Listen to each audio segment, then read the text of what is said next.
यह मेरा एक तरीके से आपको मोटिवेशन देने का मकसद है।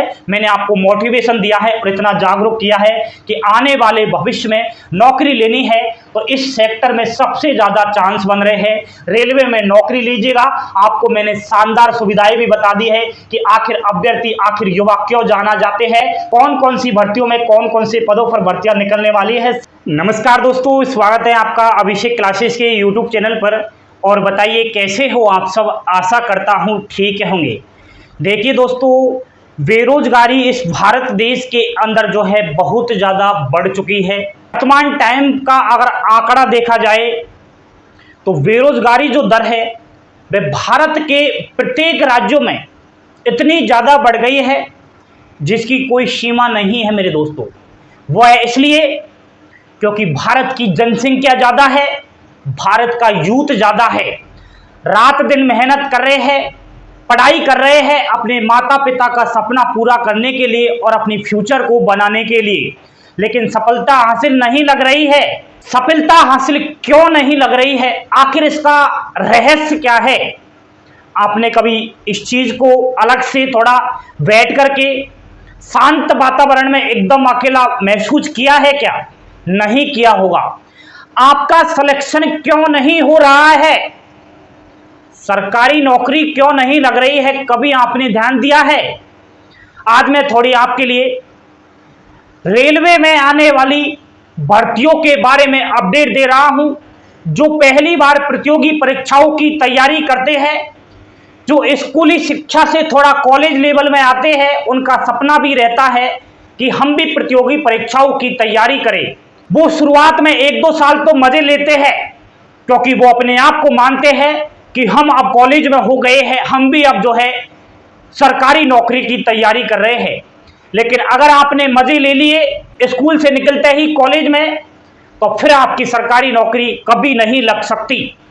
लक्ष्य ऐसा रखिए, चाहे आप स्कूल में पढ़ रहे हो, चाहे आप स्कूल से अभी पास आउट हो, आपको बस सरकारी नौकरी लेनी है। कैसे लेनी है, सबसे महत्वपूर्ण आपके लिए मैं अपडेट दे रहा हूं, तो थोड़ा बोर्ड पर ध्यान देना, आप तब आपके समझ में आ जाएगा। लाइक का बटन दबा देना और चैनल पर पहली बार विजिट कर रहे हो तो चैनल को सब्सक्राइब जरूर कर लेना। दोस्तों, आज मैं आपके लिए रेलवे के बारे में चर्चा कर रहा हूं। रेलवे नई भर्ती के बारे में नया अपडेट दे रहा हूं। भारत देश के अंदर रेलवे बहुत बड़ा सेक्टर है। रेलवे में नौकरी लेने का लाखों युवाओं का सपना है। अब वो सपना किस लिए है, क्यों जाना चाहते हैं ज्यादातर युवा रेलवे में नौकरी करने के लिए, तो उसका कभी आपने रीजन देखा है? आप रीजन सुनिएगा फिर मजा आएगा। मेरे दोस्त, मैं बात करूं सबसे पहले कि भारत देश के सभी युवा बेरोजगार महिला और पुरुष आने वाले भविष्य के बारे में अपडेट ले लीजिए, आने वाले फ्यूचर के बारे में जानकारी ले लीजिए। वर्तमान को ना देखिए, आने वाले टाइम को देखिए कि आपका भविष्य आने वाले टाइम पर कैसा होने वाला है। दोस्त, सबसे पहले मैं बात करूं रेलवे में नौकरी है जब आप लोगे, इसके लिए मार्कशीट और डिग्रियों की आवश्यकता होती है। रेलवे में जो मिनिमम यानी कि सबसे निचली जो शैक्षणिक योग्यता रहती है वह रहती है 10वीं पास। उसके बाद 12वीं, ITI, diploma, B Tech, BE, BA, BSc, BCom, MTech और कोई उच्च क्वालिफिकेशन आपने ले रखी है तो आपको इस बार रेलवे की नौकरी जरूर लेना है। हाथ से नहीं जाने देना है, माता पिता का सपना पूरा ही करके रहना है अगर आपने इस प्रकार की क्वालिफिकेशन ले रखी है तो। अब बात यह आती है कि रेलवे में ही नौकरी करना क्यों चाहते हैं युवा। मेरे भाई, सबसे पहले तो बताता हूं कि रेलवे केंद्र की नौकरी है, इसमें बम्पर सैलरी मिलती है, खतरनाक सैलरी मिलती है। उसके बाद शानदार नौकरी है, बिल्कुल शानदार नौकरी है। इसके अलावा अनेकों सुविधाएं दी जाती हैं। जब आप घर आओगे नौकरी करके तो उसका कोई भी जो है आपसे पैसा नहीं लिया जाएगा, आपको रेलवे में फ्री घुमाया जाएगा, आपको पास दिया जाता है। उसके अलावा आपकी फैमिली के लिए चिकित्सा सुविधाएं मुहैया कराई जाती है। जब आपके परिवार में कोई बीमार हो जाए तो रेलवे हॉस्पिटल में उसका फ्री इलाज होता है। उसके अलावा आपके बच्चे और बच्चियों की शिक्षा भी इसमें फ्री दी जाती है। इतना ही नहीं है मेरे दोस्तों, जब आप रिटायर्ड होगे रेलवे से, जब आप रेलवे में सेवानिवृत्त होगे, आप रेलवे की जॉब पूरी कंप्लीट कर लोगे, फिर आपको बक्सा दिया जाएगा और वह बक्सा आपका पैसों से भरा रहेगा। आपको जो है इसमें पैसे दिए जाते हैं, रुपए दिए जाते हैं रिटायर्ड होने पर, क्योंकि टीएडीए आपका जमा होता रहता है। उसके बाद इज्जत है मेरे दोस्तों, इज्जत सबसे बड़ी चीज है इस दुनिया में। इज्जत पा लिया, इज्जत से बड़ा कोई नहीं है। आपका मान सम्मान इज्जत इसमें रहेगी एंड आपके परिवार की गरीबी दूर हो जाएगी। आप भी अगर गरीब हैं, आपकी परिवार की आर्थिक स्थिति अगर सही नहीं है, आप सोचते हो काश हमारी नौकरी लग जाए, आप रात दिन भगवान से प्रे भी करते हो, हे भगवान मुझे नौकरी लगा दीजिए, लेकिन सफलता हासिल नहीं लग रही है, तो मेरे दोस्त आपको इस बार रेलवे में नौकरी लेकर रहना है। अब जो पहली बार प्रतियोगी परीक्षाओं की तैयारी करते हैं उनको मालूम नहीं रहता है कि रेलवे में पद कौन कौन से रहते हैं, तो वह सुन लीजिए। जो मिनिमम पद रहने वाला है रेलवे के अंदर वह है group D.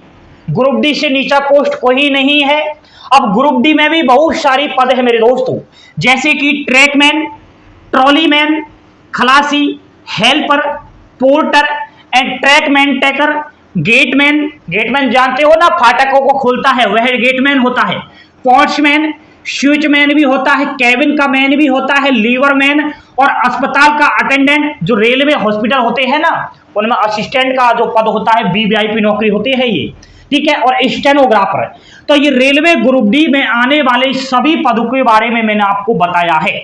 Railway group D में सबसे ज्यादा जो है फॉर्म अप्लाई होते हैं, क्योंकि इसमें 10वीं पास ओनली क्वालिफिकेशन रखी गई है। उसके अलावा नेक्स्ट है आरपीएफ, रेलवे प्रोटेक्शन फोर्स जिसे हम कहते हैं। आरपीएफ के अंदर एक तो आपकी कांस्टेबल का पद निकलता है और दूसरा आपका हेड कांस्टेबल, एसआई जिसे आप थानेदार कहते हो। रेलवे स्टेशनों पर जो थाना रहता है उसका जो थानेदार रहता है उसे ही उसका इसमें जो है पद निकलता है आरपीएफ के अंदर। नेक्स्ट है एनटीपीसी। एनटीपीसी के अंदर मेरे दोस्तों गार्ड आता है। रेलवे में गार्ड तो देखा है ना, मालगाड़ी और जिसमें आप और हम जाते रहते हैं, तो उसका जो गार्ड होता है वह। And station master, clerk. Clerk तो जानते हो ना, जब आप कहीं जाओगे तो स्टेशनों पर जब टिकट कटवाते हो वह क्लर्क होता है, ठीक है। And TC. टीसी के अलावा स्टेशन सुपरवाइजर, मैनेजर और चिकित्सक, ये जो सभी पद मैंने अभी बताए हैं आपको, ये सब एनटीपीसी के अंदर आते हैं मेरे दोस्तों। अब आपको छांट लेना है, बिल्कुल एक को पकड़ लेना है मुट्ठी में कि हमें तो ये जॉब चाहिए। जिस दिन आपने मुट्ठी में इनमें से एक पोस्ट पकड़ ली, आपकी नौकरी अवश्य लगेगी मेरे दोस्तों। उसके अलावा एएलपी असिस्टेंट लोको पायलट और टेक्नीशियन, इसका भी लाखों अभ्यर्थी सपना देखते हैं, क्योंकि इसमें खतरनाक सैलरी है। एएलपी जिसे ड्राइवर कहते हैं, ड्राइवर जानते ही हो आप, जो ट्रेन को चलाता है। बाकी टेक्नीशियन सभी जानते हैं। तो ये सब एएलपी और टेक्नीशियन के पद है। जेईएन, रेलवे में जो जेईएन होता है ना, जूनियर इंजीनियर, उसका भी इसमें पद रहता है, खतरनाक सैलरी इसकी भी रहती है। And TT. अब दोस्तों ये रेलवे में पद है। अब इनके अंदर आपको कौन सी नौकरी पसंद आ रही है वह आप छांट लीजिए।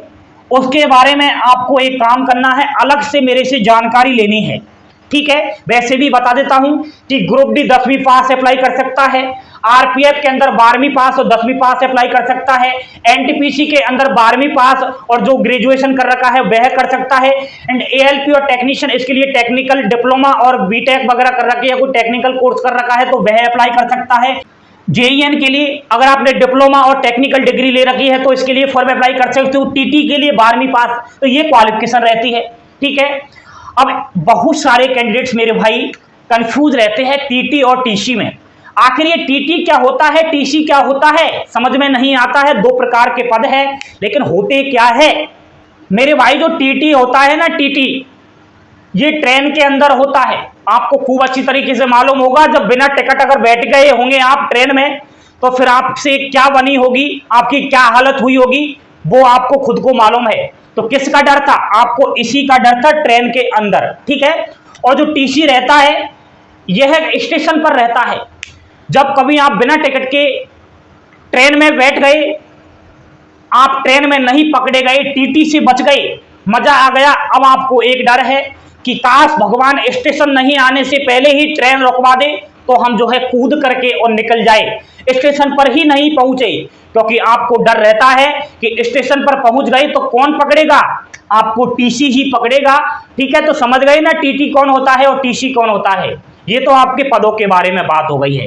अब जो महत्वपूर्ण अपडेट है वह है पद कितने रहने वाले हैं आने वाले टाइम में। मेरे दोस्तों 1,50,000 से अधिक आपके जो है ये भर्तियां आने वाली है इन पदों के लिए। 1,50,000 के समथिंग खाली पड़े हैं पद। रेलवे बिल्कुल परेशान है, बार बार लोकसभा में भी यह मुद्दा उठता है, बार बार न्यूज चैनल अखबारों के माध्यम से भी बताया जा रहा है कि रेलवे में कर्मचारियों की कमी हो रही है। और ये हमारे भारत देश के रेल मंत्री श्रीमान पीयूष गोयल जी ने भी बता दिया है अपने ट्वीट के माध्यम से कि आने वाले टाइम में रेलवे में 1.5 लाख से ऊपर जो है पदों पर भर्तियां निकलने वाली है। कब तक आएगी? कुछ भर्तियां तो ऐसी है दोस्तों जो 2022 के एंड तक नोटिफिकेशन आने के चांस है, लेकिन आपको इस पर ध्यान नहीं देना है कि कब आएगी। आपको यह ध्यान देना है कि आपकी स्टडी पूरी हो गई है क्या, क्योंकि रेलवे में लाखों अभ्यर्थी फॉर्म अप्लाई करते हैं, कंपटीशन बहुत है। इस वजह से आपको पहले से ही प्लानिंग करनी चाहिए। कम से कम 6 महीने मेहनत करोगे लगातार तो ही आप जो है रेलवे में नौकरी ले पाओगे। 2023 आने वाला है, आपका सितंबर तो निकल ही गया है, अक्टूबर, नवंबर, दिसंबर 3 महीने बच रहे हैं और 3 महीने बाद मेरे भाई पिटारा ही पिटारा खुलने वाला है। इसलिए रणनीति बना लीजिए। अब सटीक रणनीति कैसे बनाए अभ्यर्थी पूछते हैं, कहाँ से पढ़े सर जी समझ में नहीं आता है, कौन सी बुक पढ़े, कौन सी किताब लाए समझ में नहीं आता है, कितना पढ़े। इसके लिए मेरे भाई आपको एक काम करना होगा, मेरे से अलग से संपर्क करना होगा। अगर आपको सटीक रणनीति जाननी है रेलवे में तो इंस्टाग्राम पर संपर्क करना होगा। अब बहुत से महानुभाव कहेंगे कि यहीं क्यों नहीं बता दे। मेरे भाई यहीं अगर बताने लगा मैं सटीक रणनीति तो इस वीडियो का दी एंड ही नहीं होगा, बहुत टाइम लग जाएगा। रणनीति बताने में कोई 1 मिनट का टाइम नहीं लगता है, थोड़ा टाइम लगता है, थोड़ा समझाना भी पड़ता है। इसलिए आपको मेरे भाई अगर रेलवे में नौकरी लेनी है सटीक रणनीति अपना लीजिए। रणनीति कैसे अपनानी है, बेस्ट बुक कौन सी रहेगी अलग अलग पदों के लिए, तो इसके लिए इंस्टाग्राम पर संपर्क करिएगा। सभी की लिंक आपको जो है वीडियो की डिस्क्रिप्शन में मिल जाएगी। टेलीग्राम चैनल को ज्वाइन कर लीजिएगा, जैसे ही नई अपडेट आती रहेगी सबसे पहले वहाँ मिलती रहती है। एंड अभिषेक क्लासेस की सच्चाई जाननी है तो चैनल को सब्सक्राइब करके बेल आइकन प्रेस अवश्य कर देना, क्योंकि अभिषेक क्लासेस जाना जाता है ओनली सच्चाई के लिए। समझ में सब कुछ आ गया होगा, आ गया हो तो कमेंट्स कर देना, लाइक शेयर सब्सक्राइब अवश्य कर देना दोस्तों। थैंक यू, धन्यवाद, जय हिंद, जय भारत।